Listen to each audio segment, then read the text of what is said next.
Well, let's see if I can talk and work at the same time.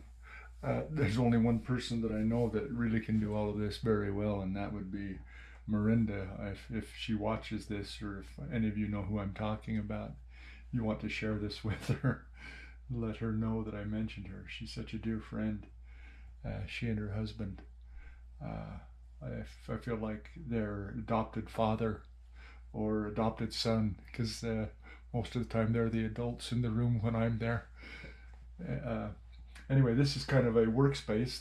I'm in Alamos, and I'm with a hostess. Her name is Marina, and I thought that I'd share something that came up last night in conversation with her.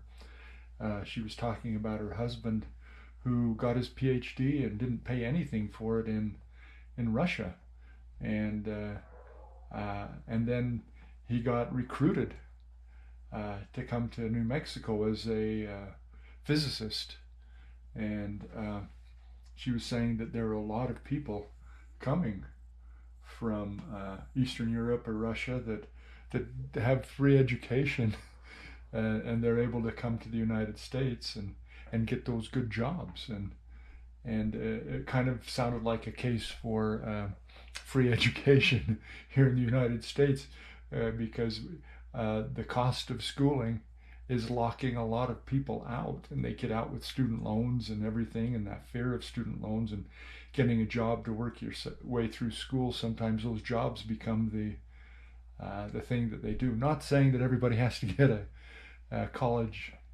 a PhD or a master's degree, but what's happening is, it, anyway, may or may not be what's happening, but what an indicator of what might be happening is that our kids our young people are kind of being forced into uh, uh, forced out of education, forced out of some of the opportunities, because of we have this pay to play uh, type of mentality here in the West. Maybe a national security would be better served by educating our populace, but then we might not be as easy to control if we were all educated and were asking questions and stuff. Anyway, that's just a thought.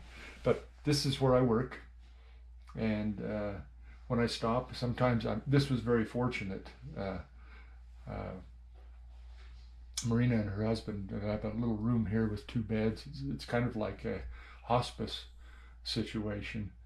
Hostel, excuse me, hospice. It's hospice too. I guess for me it would be hospice. If you're younger, it's hostel.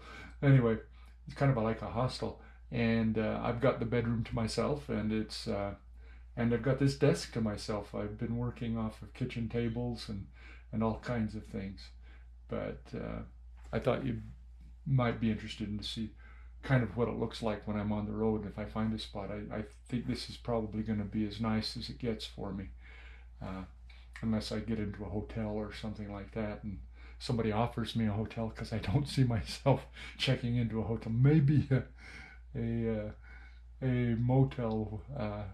And my friend Lisa said, "Be careful of the cheap ones, but don't sleep on their beds." Uh, anyway, so we'll see. Bless you. I thought might be kind of something to look at down the road, and we'll talk to you later. Look at this. Isn't this cool that I can sit there and run that?